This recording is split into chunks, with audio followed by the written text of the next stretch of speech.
Jeb Bush running for president, he's getting asked about his brother and, of course, his father, who were both presidents. In the past, he said recently, I love my father and my brother, but I am my own man, and my views are shaped by my own thinking and own experiences. Well, that seems very fair. So when they asked him recently, who is your top advisor in the Middle East, he said, oh, that would be George W. Bush. Well, that would be concerning to a lot of folks, given that George W. Bush did not give himself very good advice on the Middle East and led to such disastrous things as the Iraq War. In fact, Megyn Kelly asked Jeb Bush just about that. I like her initial question here, and there was an attempt at a follow-up, but we really didn't get to the heart of it. Let's let Jeb answer first. On the subject of Iraq, obviously very controversial, knowing what we know now, would you have authorized the invasion? I would have, and so would have Hillary Clinton, just to remind everybody, and so would have almost everybody that was confronted with the intelligence they got. You don't think it was a mistake? In retrospect, the intelligence that everybody saw, that the world saw, not just the United States, was faulty. Okay, yeah, I know it was faulty. So in retrospect, I guess you wouldn't have done the Iraq War. No, but you didn't answer that question. You said, oh, well, Hillary Clinton voted yes. I know, but with the bad information. Now that we know what the real information is, would you have voted yes? Would you have done the Iraq War? No answer. Okay? So let's continue going with this interview here. And in retrospect, once we invaded and took out Saddam Hussein, we didn't focus on security first. And the Iraqis, in this incredibly insecure environment, turned on the United States military because there was no security for themselves and their families. By the way, guess who thinks that those mistakes took place as well?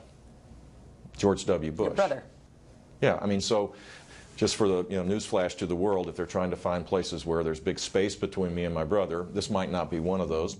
I'm going to take you at your word on that. Give me a moment on that. But first, Megyn Kelly's done some pretty good interviews. I don't really think this was among them. Instead of helping him out with his little guessing game there, should have followed up with, yes, yes, yes, but let's try to answer the question that I was asking. Now that we know he had no weapons of mass destruction, and you know, and we knew back then that he had absolutely no link to 9/11. Saddam Hussein did not, right? And you know the mess that it's in. So tell me, would you have done the Iraq War? Another reporter's got to ask him that question and make him answer it. The answer has to be no. It has to be, right? But it appears that he's leaning towards yes. Well, if you would create that pandemonium from which, by the way, ISIS arose, full well knowing that you're not going to find any weapons, they were not a threat to us, they did not attack us, well, you're a little crazy. Now, speaking of crazy, let's go back and take him at his word. So you say there's no distance between you and your brother on the issue of Iraq. Now, let me go back and give you some quotes for people who talked about George Bush's motivation on invading Iraq. Well, it turns out that it didn't really have anything to do, or very little to do, with the weapons of mass destruction or 9/11 connections. There was a significant religious component that was not talked about at the time. Now, this is from the senior Palestinian official in the negotiations with the Israelis. His name is Nabil Shath. Now, this is backed up by a lot of the people that were there at the time. And in the beginning, the Palestinians didn't want to admit this because they didn't want to screw up the negotiations that were going on. But afterwards, they said, yes, Bush did, in fact, say this. President Bush said to all of us, according to the Palestinian foreign minister at the time, I am driven with a mission from God. God would tell me, George, go and fight these terrorists in Afghanistan. And I did. And then God would tell me, George, go and end the tyranny in Iraq. And I did. Okay, so George Bush, obviously a lunatic. He thinks he's talking to God. Oh, God told me, what? I'm getting a transmission. My transmission says, end tyranny in Iraq. Okay? Now, he continues, the reason why the Palestinian negotiator even heard this from George Bush is, and now again, Bush says, I feel God's words coming to me. Go get the Palestinians, their state, and get the Israelis their security, and get peace in the Middle East. And by God, I'm going to do it. And that's why he tells the Palestinian negotiator that he's driven by God to get them peace. Now, funny enough, of course, when he listened to God on war, they got war. When he listened to God on peace, they didn't get peace. It's weird how God always wins on war, but not on peace.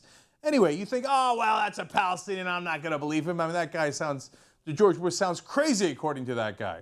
Well, let's go to Jacques Chirac. Now, he recounted this story to many different sources. Then it was in a book in 2012 about how the leader of France had a conversation with George W. Bush, and George Bush tells him this.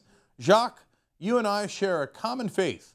You're Roman Catholic and I'm Methodist, but we're both Christians committed to the teachings of the Bible. We share one common Lord. So already Jacques Chirac's like, uh-oh, where is this going, right? Well, he ends with this bit of insanity. This is George W. Bush talking. Gog and Magog are at work in the Middle East. Biblical prophecies are being fulfilled.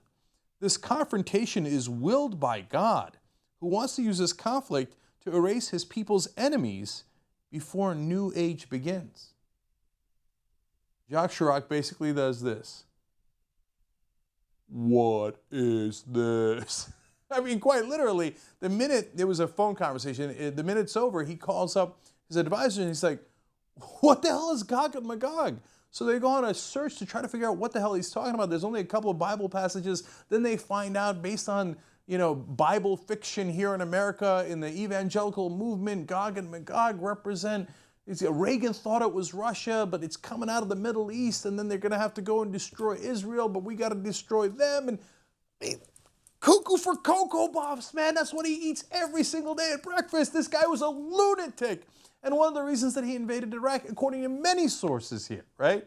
So, Jeb Bush, if there is no distance between you and your brother on Iraq, well, I would love to know your opinion on Gog and Magog. Because I certainly do not want another lunatic Bush in the White House. One thing to have another Bush, it's another thing to have another lunatic Bush.